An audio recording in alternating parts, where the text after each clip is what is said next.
बिस्मिल्लाहिर्रहमानिर्रहीम। आप देख रहे हैं पाक एक्सक्लूसिव टीवी। कराची के शहरियों के लिए खुशखबरी और ब्रेकिंग न्यूज़ ये है कि कराची में metro bus, red line, green line, pink line जो मुख्तलिफ मनसूबे चल रहे हैं उनमें से एक मनसूबा पे कल बसें चलना शुरू हो जाएंगी। दूसरों पर भी 1-2 दिन में साथ ही चलना शुरू होंगी। इस बड़े मनसूबे का इफ्तिताह कल पीपल्स पार्टी के चेयरमैन बिलावल भुट्टो जरदारी मेट्रोपोल के पास 12 बजे दिन में करेंगे। उसके बाद ये बसें आपको रोड पर चलती हुई नज़र आएंगी।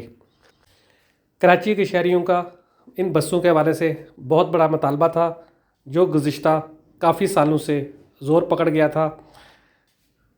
ग्रीन लाइन के बाद तो ये बहुत ज़्यादा दबाव था सिंध हुकूमत पर कि ये बसें चलाई जाएं और ये बसें बलाखिर कल से आपको सड़कों पर नज़र आएंगी।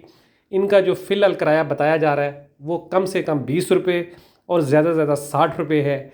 ये बसें मेट्रोपोल से कल इसका इफ्तिताह होगा और ये मॉडल कॉलोनी से लेके टावर तक चलेंगी और ये शहर मेन शारा फैसल से मेट्रोपोल से जो है जैनब मार्केट से जो है रीगल से रेडियो पाकिस्तान से होती हुई ये जो है MA जिनाह रोड से टावर जाएंगी और इसी रूट पर ये वापस आएंगी।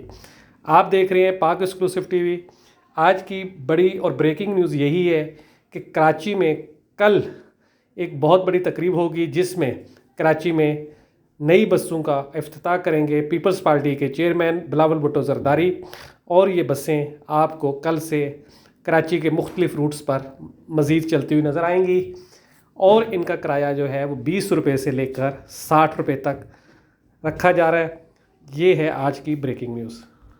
आप देख रहे थे पाक एक्सक्लूसिव टीवी। अगर आपने मेरे चैनल को सब्सक्राइब नहीं किया तो ज़रूर करें, मैं आपका शुक्रगुजार रहूँगा। ये बसें आपको कल से चलती हुई नज़र आएंगी कराची की सड़कों पर।